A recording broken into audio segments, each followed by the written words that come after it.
안녕하세요. 이것이 신앙 고백이다. 7권의 시리즈 중에 세 번째 책 하이델베르크 교리 문답서 제23주일. 그 주제는 이신칭의, 또는 다른 말로는 믿음의 두 번째 강이다, 이렇게 말을 해도 괜찮을 것 같습니다. 제59문의 내용을 다루고 있는데요. 그 중에서 오늘은 두 번째 시간입니다. 여러분이 가지고 있는 이 책에서 여러분 515페이지에서 우리가 오늘 살펴보고자 합니다. 물론 59문의 본문의 내용은 513페이지에 있고요. 이 두 번째 내용이 이제 515페이지입니다. 자, 그러면 여러분 저와 함께 513페이지로 가도록 하겠습니다. 513페이지로 왔습니다. 당신이 이 모든 것을 믿는다면, 이 모든 것은 지금까지 우리가 살펴봤던 사도신경, 사도적 신앙 고백이다라는 내용이죠. 당신에게 무슨 유익이 있나? 내가 하나님 앞에서 그리스도 안에 의롭고 영원한 후사라고, 의롭고 칭의를 의미하겠죠. 그리고 영원한 후사, 구원을 의미하겠죠. 자, 그러면 여러분 515페이지로 우리가 가도록 하겠습니다. 515페이지로 왔습니다. 제20문에서 23문. 그래서 앞서 제가 이신칭의이지만 또 다른 말로는 믿음의 두 번째 2편이다, 이런 말을 했는데, 바로 1편은 바로 20문에서 23문에 믿음에 관한, 특별히 우리가 참된 믿음은 무엇인가 라고 하는 이 주제를 가지고 다루었습니다만은, 특별히 21문, 믿음의 성격이죠.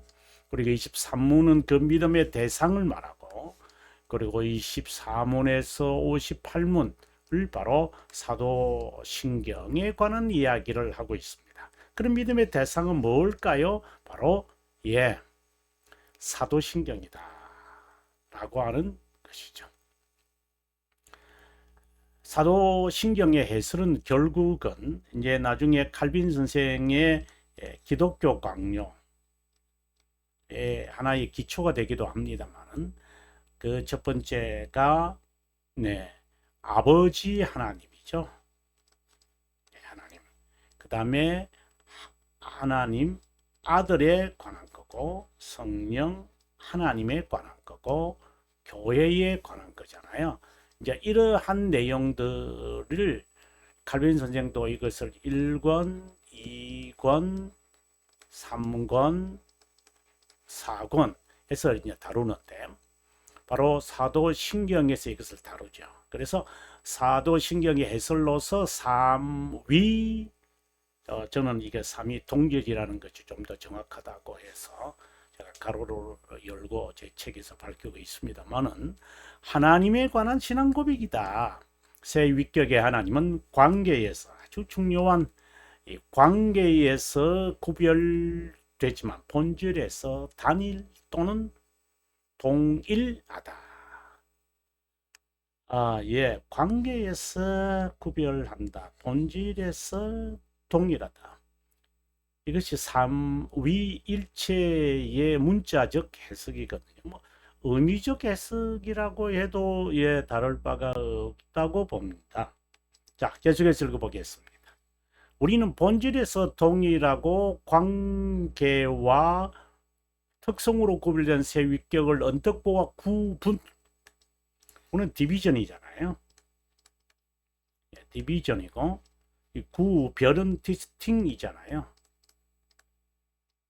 디스팅입니다.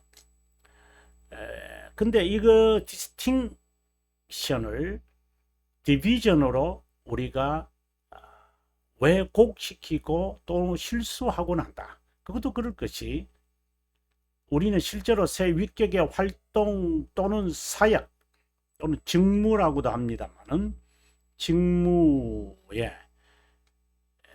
요 구항이 이제 삼일체에 대한 설명이잖아요.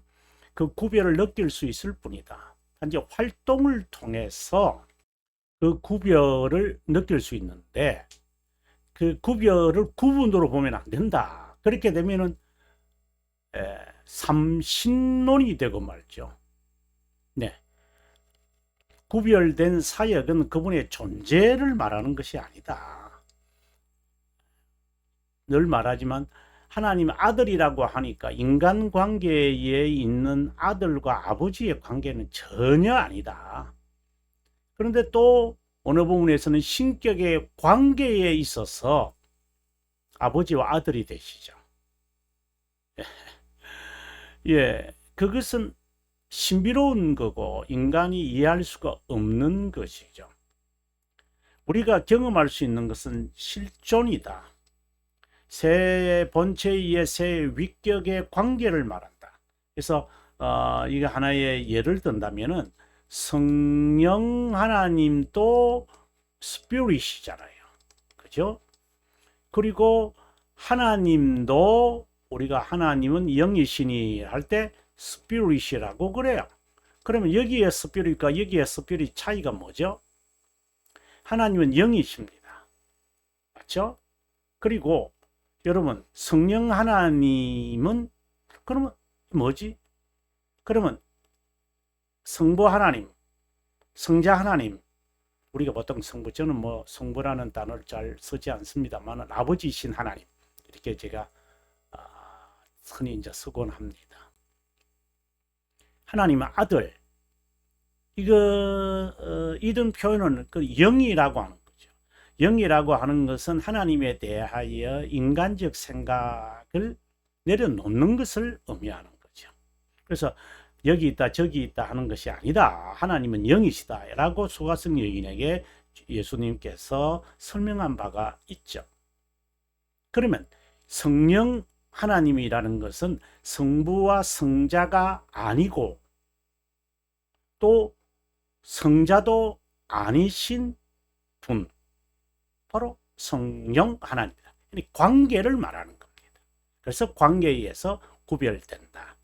성령 하나님도 영이고 하나님도 영이다. 이 영을 어떻게 우리가 이해하느냐, 구별하면서 이해할 수 있느냐라고 해서 이 관계라고 하는 단어를 제가 여러분에게 상기시켰습니다. 먼저 하나님 아버지가 우리의 아버지심을 고백한다. 칼빈생은 이것을 부성애라고 그러고, 이 부성애를 체험한 사람은 구약 성경에서도 보다시피 하나님을 향하여 인자하심과 그 다음에 선함, 이 두 가지로 이제 표현을 하죠. 그래서 시편 23편에 보면은 다윗이 내 평생의 주의 인자하심과 선하심이 정령 따르니니 라고 하는 것은 그분의 부성애에 관한 아버지신 하나님에 대한 고백을 그는 하고 있다고 봅니다. 기독교 강요 1권의 제목이 하나님에 관한 고백이나 설명이 하나님 아버지 성부, 신격의 관계에 있는 그분을 설명하려고 하는 것이 아니라 아버지인 하나님, 이게 삼위일체 하나님에 관한 설명으로 마무리하고 만다. 이어서 칼빈 선생은 우리 자신에 대한 지식을 15장에서 이제 설명을 하고 그분의 사역인 섭리를, 참 중요하죠. 이 섭리가 하나님 아버지, 다른 말로 한다면은 이제 부성애죠. 네. 뭐 영어로 말하면 fatherly love 이렇게 표현을 합니다. 섭리는 부성애. 왜? 섭리를 통하여 하나님의 직무라는 말보다도 활동이라고 합시다. movement. 또 직무라고 할 때 하나님의 사역인 works라고 할 수 있는데 그것을 우리가 체험할 수 있잖아요.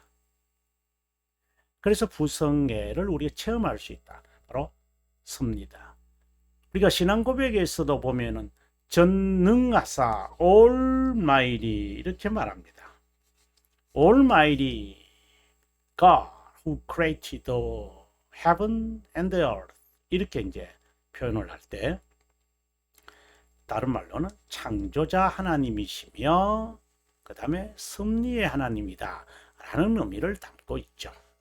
그래서 세상을 창조하신 분이다. 그 다음에 여기에 우리가 알아야 될 것이 있다면 리디머다. 구속자 하나님이죠. 구속자 하나님은 바로 중보자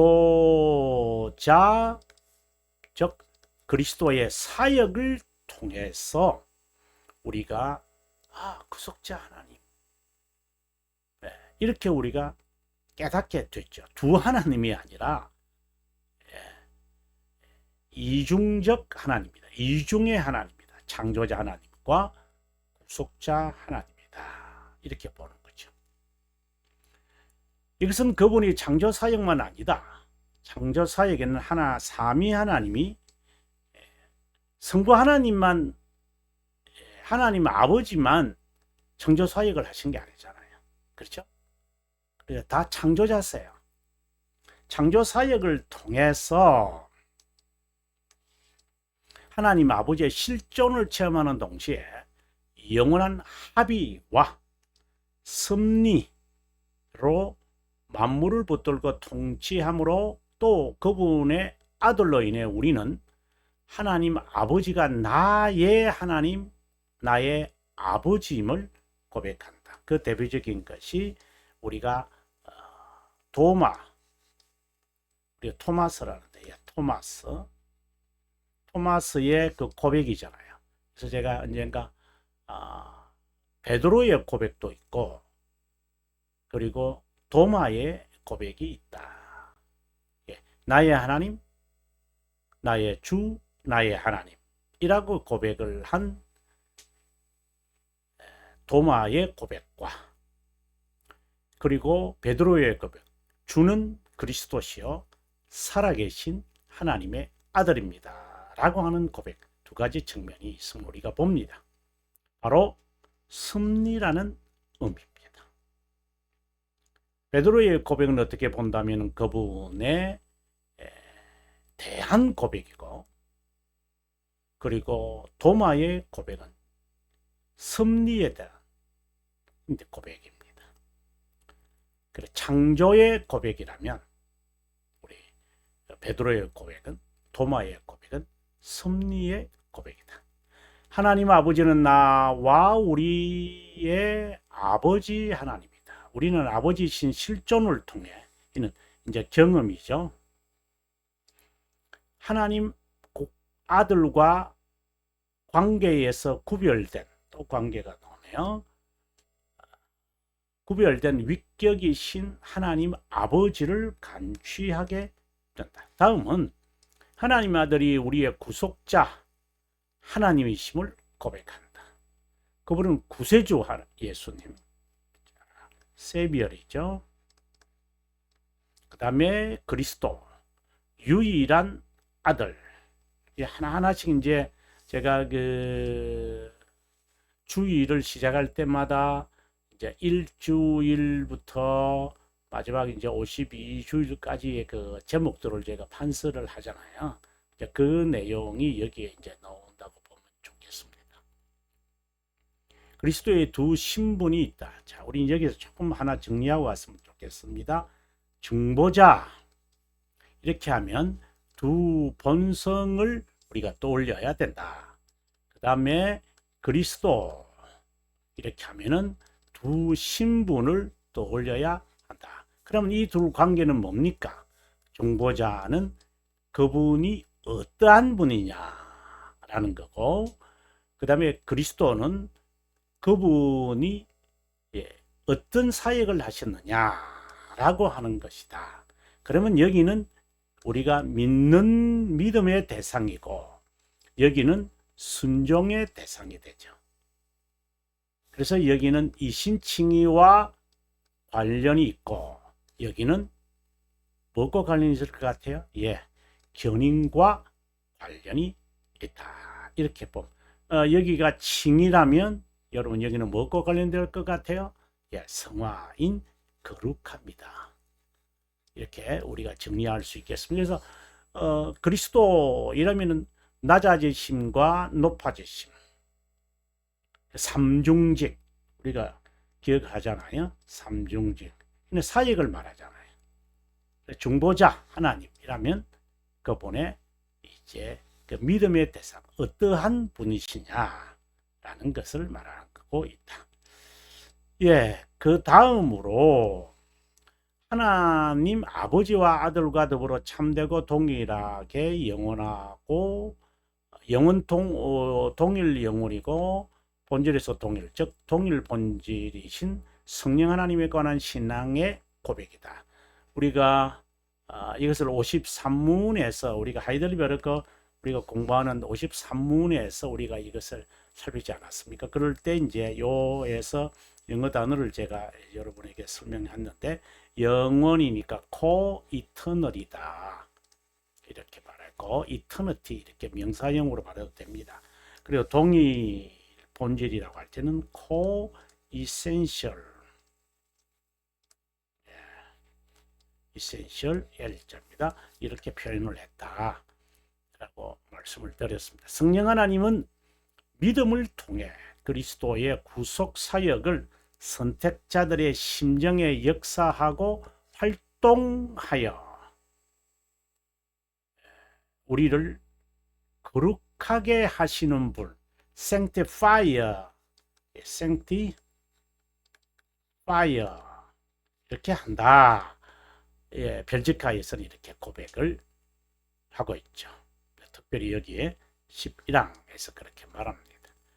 자, 위와 같이 삼위일체 하나님의 존재, 실존, 사역을 믿는다면, 자, 우리 질문이죠. 그럼 우리가 받는 혜택은 무엇인가? 제59문은 두 가지로 답하는데, 하나는 하나님 앞에서 그리스도로 인해 의롭다, 우리의 칭이라는 말이겠죠. 다른 하나는 영생의 후사다.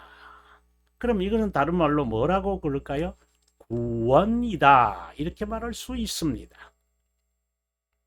그러면 칭의는 다른 말로 말하면 죄들의 용서죠. 그러면 구원은 무엇과 관련이 있을 것 같아요, 여러분? 예, 회개와 관련이 있어요, 여러분. 어떻게 이렇게 관련이 있지?